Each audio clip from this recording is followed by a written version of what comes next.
appear especially surprised or emotional over what was happening. Susan seemed in a trance. She sat beside me, staring vacantly at the sign through the windshield. Her hand was no longer holding mine. I groped for words but could not find them. When her parents came, she allowed herself to be led away. As she got out of the car, the silver plate slid from her lap and rang like a dying bell against the asphalt. Her father picked it up. I thought he would take it, but instead he leaned into the back seat where I sat with a strange smile and gave it to me. I did not see her again for the rest of the weekend. By Monday, she was Stargirl again. Floor-length skirt, ribbons in her hair, just like that. She went from table to table at lunchtime, passing out happy face cookies. She even gave one to Hillary Kimball.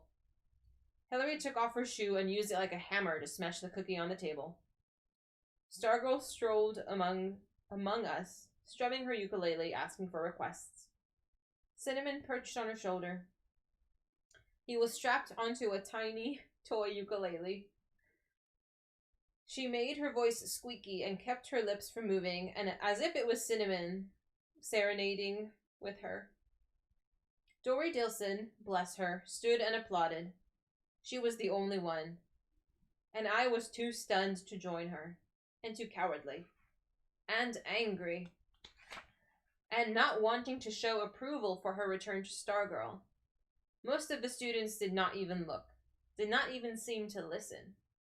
At the bell, as we left the lunchroom, I looked back. The tables were littered with cookies.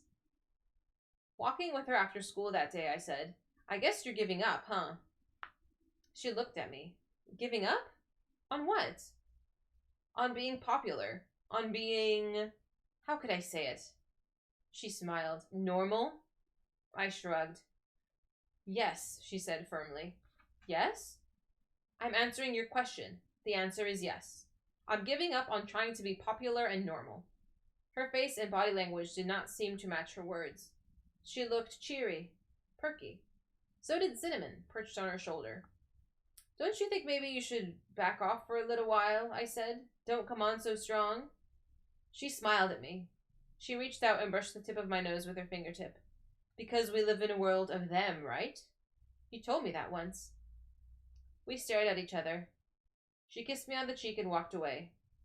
She turned and said, I know you're not going to ask me to the Ocotillo ball. It's okay. She gave me her smile of infinite kindness and understanding. The smile I had seen her aim at so many other needy souls. And in that moment, I hated her.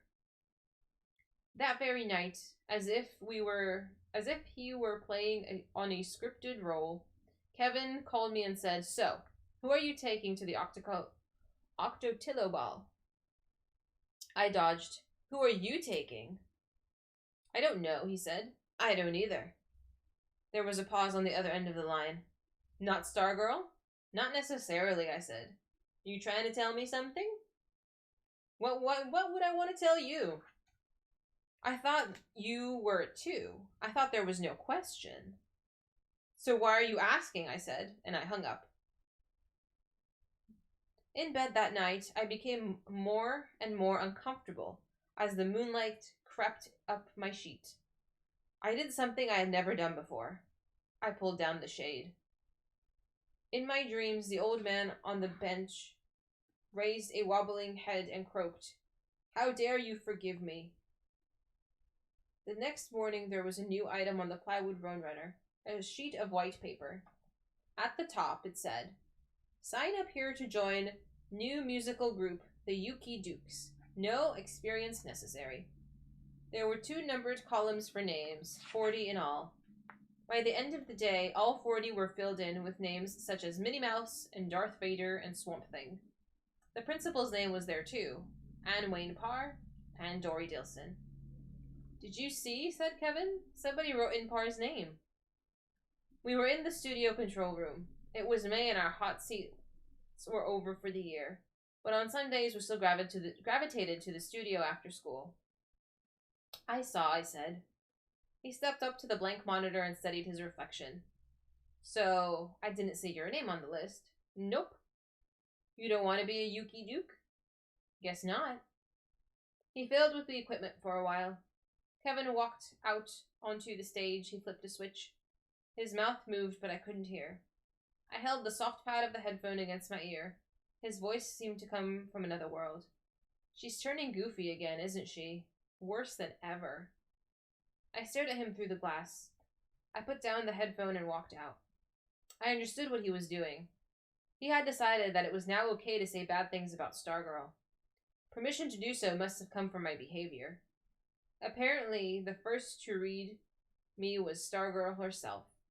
I still felt a sting from her remark about the Ocotillo ball. Was I that obvious?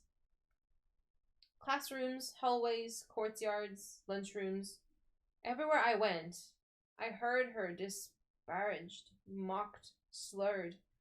Her attempt to become popular, to be more like them, had been a total failure. If anything, they detested her more now, and they were more vocal about it around me. Or was I just listening better? She and Dory Dilson, the only Yuki Dukes, did a duet in the courtyard one day after school. Stargirl strummed the ukulele, and they both sang Blue Hawaii. Clearly they had been practicing. They were very good. They were also very ignored.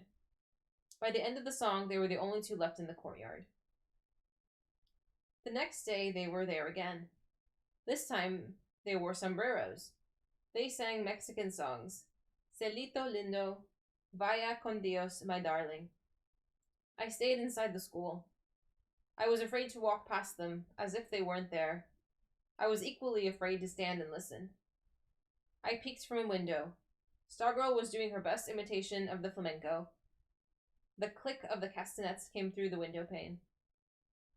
Students walked past, most of them not even glancing her way. I saw Wayne Parr and Hillary Kimball go past, Hillary laughing out loud. And Kevin, the basketball guys. I realized now that the shunning would never end. And I knew what I should do. I should go out there and stand in front of them and applaud. I should show Stargirl that, and the world, that I wasn't like the rest of them. That I appreciated her. That I celebrated her and her insistence on being herself. But I stayed inside. I waited until the last of the students had left the courtyard, and Stargirl and Dory were performing for no one. To my surprise, they went on and on. It was too painful to watch. I left school by another door. Hello. Hi, enemy.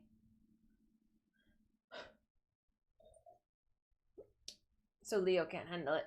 He knows what he should do. He just doesn't want to do it.